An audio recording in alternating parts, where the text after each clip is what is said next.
Once upon a time, there was a kind girl named Cinderella.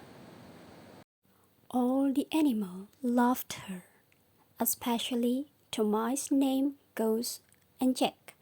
They do anything for the girl they called Cinderella.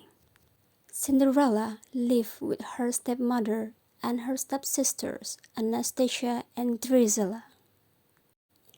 They were very mean to Cinderella, making her work all day cleaning, sewing, and cooking.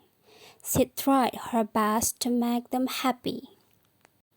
Cinderella's stepmother, Lady Tremaine, was cold, cruel, and jealous of Cinderella's charm and beauty. She enjoyed giving Cinderella extra chores to do, such as bathing her cat, Lucifer. One day, a messenger arrived with a special invitation. There was going to be a royal ball at the palace. The king wanted his son to find a bride.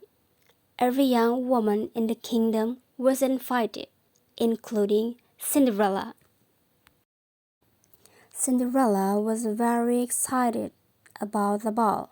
In the attic, she found a dress that had belonged to her mother.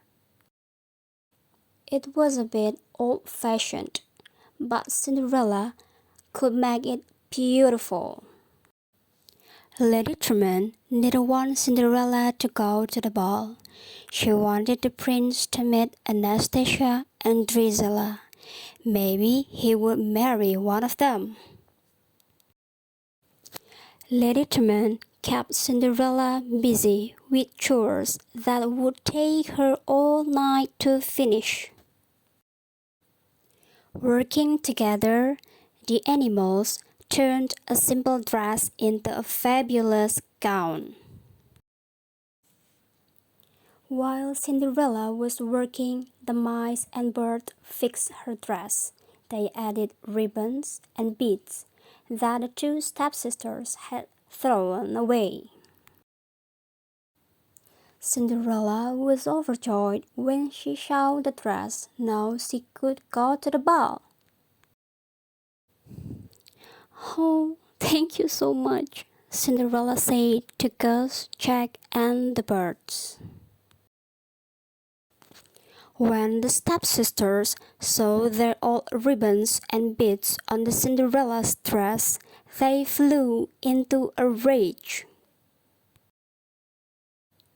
They ripped the dress and pulled off the beads. Lady Tremaine didn't stop them. Cinderella dream of going to the ball was through.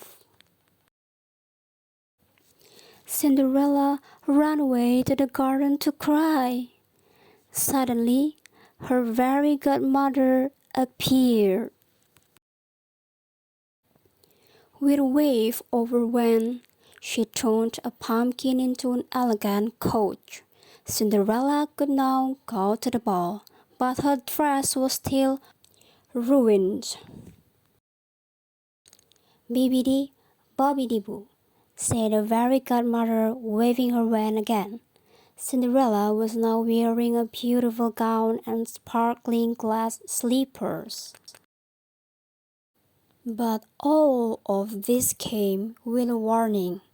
When the clock struck midnight, the magic spell would wear off. At the ball, Prince Charming couldn't take his eyes off Cinderella. The orchestra played, and the prince began to dance with a wonderful girl whose name he still didn't know. For Cinderella, the night was a dream come true. Before too long, the clock began to strike midnight. "Goodbye," Cinderella said, hurrying away. "Come back," called the prince. "I don't even know your name." As Cinderella fled, one of her glass slippers came off.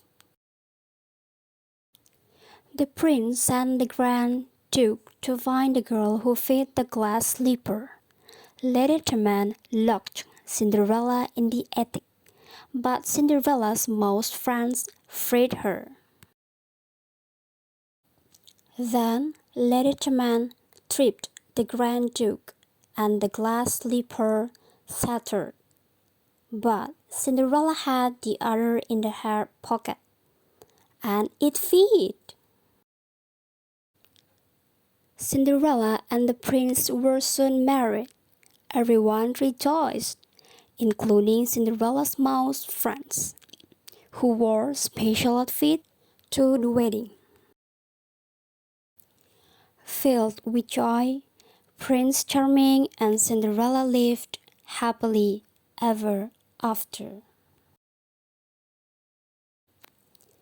The end.